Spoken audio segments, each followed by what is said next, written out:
വൈകുന്നേരത്തെ നല്ല ചൂട് ചായക്കൊപ്പം എളുപ്പം റെഡിയാക്കി എടുക്കാൻ പറ്റാവുന്ന കുട്ടി കുട്ടി പക്കോടയുടെ റെസിപ്പി ആട്ടോ ഇന്നത്തേത്. നമ്മുടെ വീട്ടിൽ എപ്പോഴും കാണുന്ന ചെറുപയർ ഉപയോഗിച്ചിട്ടാണ് നമ്മൾ ഈ പക്കോട റെഡിയാക്കി എടുക്കുന്നത്. മിസ് ചെയ്യാതെ എല്ലാവരും ഇതുപോലെ ഒന്ന് ട്രൈ ചെയ്ത് നോക്കുക. കൂടെ തന്നെ കമന്റ്സ് ഒക്കെ ആണെന്നുണ്ടെങ്കിൽ മറക്കാതെ അറിയിക്കണേ. അപ്പൊ അതിനായിട്ട് ഞാനിവിടെ ഒരു കപ്പ് ചെറുപയറാട്ടോ എടുത്തിരിക്കുന്നത്. നന്നായിട്ട് തന്നെ 2-3 തവണ കഴുകി ഒരു 4-5 മണിക്കൂറെങ്കിലും ഏറ്റവും കുറഞ്ഞത് വെള്ളത്തിൽ നന്നായിട്ട് കുതിർന്ന് വരാനായിട്ട് വെയിറ്റ് ചെയ്യണം. സാധാരണ നമ്മൾ ചെറുപയറൊക്കെ നന്നായിട്ട് ഇങ്ങോട്ട് കുതിർത്തിയെടുക്കില്ലേ, അതേപോലെ തന്നെ രാവിലെ ഇങ്ങോട്ട് വെള്ളത്തിലിട്ട് വെക്കുകയാണെന്നുണ്ടെങ്കിൽ വൈകുന്നേരം ആകുമ്പോഴേക്കും നന്നായിട്ട് തന്നെ കുതിർന്ന് വന്നോളൂ. ഇതുപോലെ ശരിക്കും കുതിർന്ന് വന്നിട്ടുണ്ട്. വെള്ളമൊക്കെ ഊറ്റിക്കളഞ്ഞിരിക്കുന്നതാട്ടോ.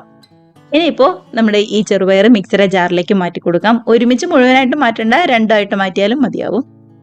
ഞാനിവിടെ 2 പ്രാവശ്യമായിട്ടോ അരച്ചെടുക്കുന്നത്. വെള്ളമൊക്കെ നന്നായിട്ട് ഊറ്റിക്കളഞ്ഞത് നമ്മുടെ മിക്സിയുടെ ജാറിലേക്ക് മാറ്റി കൊടുക്കാം.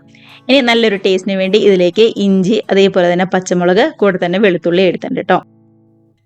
നമ്മൾ പച്ചമുളക് എടുക്കുമ്പോൾ എരിവൊന്ന് നോക്കിയിട്ട് എടുക്കുക. ഞാനിവിടെ 4 വലിയ പച്ചമുളകും അതേപോലെ തന്നെ ഒരു ചെറിയൊരു കുടം വെളുത്തുള്ളി മുഴുവനായിട്ട് എടുത്തിട്ടുണ്ട്. കൂടെ തന്നെ 2 വലിയ പീസ് ഇഞ്ചി ചെറിയ പീസായിട്ട് കട്ട് ചെയ്തും കൂടി ചേർത്ത് കൊടുക്കുന്നുണ്ട്. ഇനിയിപ്പോൾ നന്നായിട്ട് തന്നെ ഇതേപോലെ ഒന്നുകൂടെ അരച്ചെടുത്തുകൊണ്ട് വന്നിട്ടുണ്ട്. ഒരുപാട് അങ്ങോട്ട് ഫൈൻ പേസ്റ്റ് പോലെ ഒന്നും അരയ്ക്കേണ്ട, ഇതേപോലെ ചെറിയൊരു തരിതരിപ്പ് നിർത്തിയിട്ട് മാത്രം അരച്ചെടുത്താൽ മാത്രം മതി കേട്ടോ. ഈ സമയത്തൊന്നും ഒട്ടും തന്നെ വെള്ളമൊന്നും നമ്മൾ ചേർക്കാതെ തന്നെയാണ് അരച്ചെടുത്തിരിക്കുന്നത്. അതായത് ചെറുപയർ കുതിർന്ന് വന്നപ്പോൾ ഉള്ള ആ ഒരു വെള്ളം മാത്രമേ ഉള്ളൂ, വേറെ എക്സ്ട്രാ വെള്ളമൊന്നും തന്നെ നമ്മൾ ചേർത്തിട്ടില്ല കേട്ടോ. ഇനി ഇതിലേക്ക് നല്ലൊരു ടേസ്റ്റിന് വേണ്ടി ഒരു 1/2 ടീസ്പൂൺ നമ്മുടെ കുരുമുളക് നല്ലോണം തന്നെ പൊടിച്ചെടുത്തതാണ്. അതേപോലെ തന്നെ ആവശ്യത്തിന് ഉപ്പും കൂടി ചേർത്ത് കൊടുക്കുക കേട്ടോ.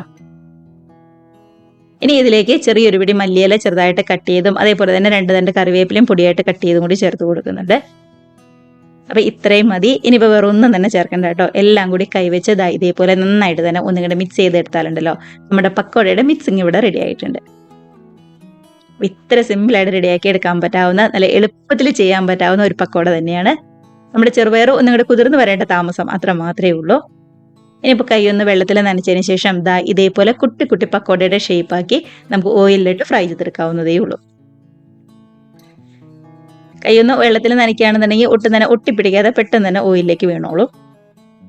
പക്കോട ഉണ്ടാക്കുമ്പോൾ ഒരുപാട് അങ്ങനെ വലിപ്പത്തിലൊന്നും വേണ്ട. അങ്ങനെയാണെന്നുണ്ടെങ്കിൽ ഉള്ളൊക്കെ വെന്ത് വരാനായിട്ട് ബുദ്ധിമുട്ടായിരിക്കും. ഇതാവുമ്പോൾ കുട്ടി കുട്ടി പക്കോടയായിട്ട് കിട്ടുകയും ചെയ്യും. ഉള്ളൊക്കെ ആണെന്നുണ്ടെങ്കിലും പെട്ടെന്ന് ഇങ്ങോട്ട് വെന്ത് വന്നോളൂ. ഗ്യാസിന്റെ ഫ്ലെയിം ഒരു മീഡിയത്തിൽ മാത്രം വെച്ചിരുന്നാൽ മതി കേട്ടോ. ലോ ഫ്ലെയിമിലും വെക്കേണ്ട, അതേപോലെ തന്നെ ഹൈ ഫ്ലെയിമിലും വേണ്ട. ഒരു വശമൊക്കെ നന്നായിട്ട് റെഡി ആയി കഴിഞ്ഞപ്പോൾ ഇതേപോലെ മറിച്ചിട്ട് കൊടുത്ത് 2 വശം നല്ലോണം തന്നെ മുരിഞ്ഞ് കളറൊക്കെ മാറി വരുമ്പോൾ നമുക്ക് ഇങ്ങോട്ട് കോരിയെടുക്കാം. കണ്ടതാ ഇതുപോലെ നന്നായിട്ട് തന്നെ മുരിഞ്ഞ് വന്നിട്ടുണ്ട്. ഉള്ളൊക്കെ ആണെന്നുണ്ടെങ്കിലും ഒരുപാട് വലിപ്പമൊന്നും ഇല്ലാത്തതുകൊണ്ട് പെട്ടെന്ന് തന്നെ റെഡി ആയിട്ട് വന്നോളൂ. ഇത്രയേ ഉള്ളൂ. ഇതേപോലെ കോരിയെടുത്ത് മാറ്റി വെച്ച് അടുത്ത ബാച്ചും പെട്ടെന്ന് റെഡിയാക്കി എടുക്കാം കേട്ടോ. കൈയൊന്ന് വെള്ളത്തിൽ നനച്ചു കൊടുക്കാനായിട്ട് പ്രത്യേകം ശ്രദ്ധിക്കണേ. നമ്മൾ അരച്ചപ്പോൾ ഒട്ടും തന്നെ വെള്ളം ചേർക്കാതെ അരച്ചതുകൊണ്ടാണ് ഇതേപോലെ കറക്റ്റായിട്ട് ഓയിലിലേക്ക് വീണ് ഒട്ടും തന്നെ പൊടിഞ്ഞൊന്നും പോവാതെ നല്ല ക്ലിയർ ആയിട്ട് തന്നെ നമുക്ക് കിട്ടുന്നത്. കണ്ടത് രണ്ടാമത്തെ ബാച്ചും ഇതേപോലെ തന്നെ റെഡിയാക്കി എടുത്തിട്ടുണ്ട്. അപ്പോൾ മിസ് ചെയ്യാതെ എല്ലാവരും ഒന്ന് ട്രൈ ചെയ്ത് നോക്കുക. എളുപ്പത്തിൽ വൈകുന്നേരം സ്കൂളൊക്കെ വിട്ടു വരുന്ന കുട്ടീസിനാണെന്നുണ്ടെങ്കിലും പെട്ടെന്ന് റെഡിയാക്കി കൊടുക്കാവുന്നതല്ലേ ഉള്ളൂ. വയറൊന്ന് കുതിർന്ന് വരേണ്ട താമസം അത്രയേ ഉള്ളൂ.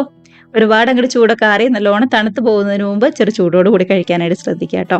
തണുത്ത് പോയി കഴിഞ്ഞാൽ ആ പക്കോടയുടെ ആ കറക്റ്റ് ഒരു ടേസ്റ്റ് നമുക്ക് കിട്ടില്ല. അതുകൊണ്ടാണ് ഇതേപോലെ നല്ലൊരു സോസിൻ്റെയും അതേപോലെ തന്നെ ചൂട് ചായയുടെയും ചമ്മന്തിയുടെയും ഒക്കെ കൂടെ കഴിക്കാനായിട്ട് അടിപൊളിയാടെ.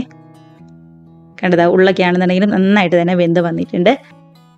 അപ്പോൾ ഇത്രയേ ഉള്ളൂ നമ്മുടെ റെസിപ്പി എന്ന് പറയുന്നത്. ഒരു പ്ലേറ്റ് നിറയെ കുട്ടി നല്ല ചൂടൻ പക്കോട ഇവിടെ റെഡി ആയിട്ടുണ്ട്. ഇപ്പോൾ വീഡിയോ റെസിപ്പിക്ക് നിങ്ങൾക്ക് ഇഷ്ടമായിട്ടുണ്ടെങ്കിൽ ഒന്ന് ലൈക്ക് അടിച്ച് ഷെയറും കൂടി ചെയ്യാനും, ആദ്യമായിട്ട് നമ്മുടെ ചാനൽ ആരെങ്കിലും കാണുന്നവരുണ്ടെങ്കിൽ നമ്മുടെ ചാനലും കൂടി സബ്സ്ക്രൈബും കൂടി ചെയ്യാനായിട്ട് മറക്കല്ലേ.